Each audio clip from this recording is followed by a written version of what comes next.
जय जगत साथियों, देश की चुनी हुई सरकार ने हिंदुस्तान जो कि एक कृषि प्रधान देश है, वहाँ के किसानों और बागवानों भाइयों के लिए 3 ऐसे काले कानून चोर दरवाजे से लाए। वो भी ऐसे समय में जब पूरा विश्व कोरोना के संकट से ग्रसित था और अध्यादेश के माध्यम से 3 काले कानून या 3 फरमान कह सकते हैं हम, तीन फरमान देश के किसानों और बागवानों को सुनाएंगे। सबसे पहले कि किसानों और बागवान भाइयों को किसी भी तरह का समर्थन मूल्य अब सरकार नहीं देगी। नंबर 2, कॉन्ट्रैक्ट फार्मिंग के तहत जब कंपनी में और किसान में या बागवान भाई में डिस्प्यूट पैदा होगा तो किसान या बागवान भाई कोर्ट नहीं जा पाएगा। न्याय के दरवाजे बंद कर दिए गए हैं। नंबर 3, असेंशियल कमोडिटी एक्ट को ख़त्म करके अब भंडारण की सीमाओं को समाप्त कर दिया गया है। इनके उद्योगपति मित्र जितना चाहे भंडारण कर पाएंगे अब, जिससे काला बाजार बढ़ेगा और कीमतों की जो तय करने की स्थिति है वो दोनों तरह से बड़े बड़े उद्योगपतियों के हाथों में आ गई है। जब वो किसानों से खरीद करेगा तब भी रेट जो तय किया जाएगा वो उद्योगपतियों के द्वारा तय किया जाएगा, और जब भंडारण करने के बाद आम जनता को जब राशन पानी की ज़रूरत पड़ेगी उस समय भी कीमतों का निर्धारण जो है वो उद्योगपति करेंगे। चंद उद्योगपति मित्रों को फायदा पहुंचाने के लिए देश की चुनी हुई सरकार ने संविधान की धज्जियां उड़ाते हुए 3 ऐसे काले कानून लाए हैं जिसका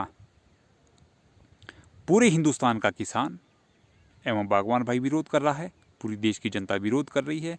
उसके बावजूद भी हमें हैरानी ये होती है कि जब सिंघू बॉर्डर के आसपास के जितने भी बॉर्डर दिल्ली के आसपास है वहाँ पर देश भर के किसान जुटे हुए हैं पिछले लगभग 2.25 महीनों से, और लगभग 60 से अधिक 70-80 के आसपास किसानों ने अपनी शहादत भी दे दी है। उसके बावजूद भी उनके कान पर जूं तक नहीं रेंग रही है। तो ऐसे समय में जब डिस्प्यूट पैदा होगा कॉन्ट्रैक्ट फार्मिंग के तहत किसान में और कंपनी में, तो आप बताइए कहाँ मानेंगी कंपनी वाले, कहाँ मानेंगे? या जो अथॉरिटी है, डीएम है या एसडीएम है, वो कहाँ किसान की बात सुनेंगे? जब इतना भारी विरोध होने के बावजूद पूरे देश का किसान वहाँ पर जुटा हुआ, तब भी अगर ये बात नहीं मान रही है हमारी सरकार, तो उस समय क्या हालत होगी हमारे किसान की, ये सोचने वाली बात है। न्यूनतम समर्थन मूल्य हमारे पास नहीं होगा तो जब हम अपना उत्पाद उगाएंगे ज़मीन में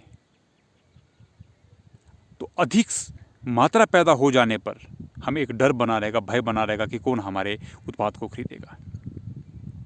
अभी कम से कम हमारे दिमाग में ये बात रहती है कि अगर ज़्यादा भी प्रोडक्शन हो जाता है और मार्केट में मंदी आ जाती है तो हम आश्वस्त होते हैं कि हमारे को कम से कम इतना न्यूनतम समर्थन मूल्य हमारे उत्पाद का मिलेगा जिससे हम जो है अपना जीवन यापन या जो कृषि के ऊपर आने वाला जो खर्चा है उसको वहन कर पाएंगे। लेकिन आने वाले समय में ये गारंटी ख़त्म कर दी गई है।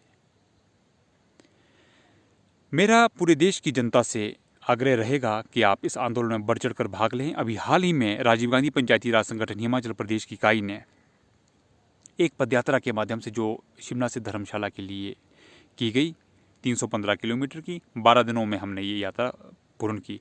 इसमें नुक्कड़ सभाओं के माध्यम से और प्रपत्र हमने कुछ बांटे लोगों के बीच में, जिसके माध्यम से हमने लोगों को ये जानकारी दी कि किस तरह से ये तीनों काले कानून हमारे देश के किसानों और बागबान भाइयों के भी हक में नहीं है, विरोध में है, और किस तरह से संवैधानिक संस्थाओं की धज्जियां ये उड़ा रहे हैं। और आने वाले समय में ये जो सरकार का ये रवैया है कहीं ना कहीं हमारे लोकतंत्र के लिए भी खतरा है। आज बात किसान खेत और खेती की नहीं, किसान और किसानी की नहीं, आज बात हमारे लोकतंत्र की भी हमारे समक्ष है कि अगर हमने अपने लोकतंत्र को बचाना है तो हमें इस आंदोलन को और तेज़ करना होगा, सरकार को झुकाना होगा।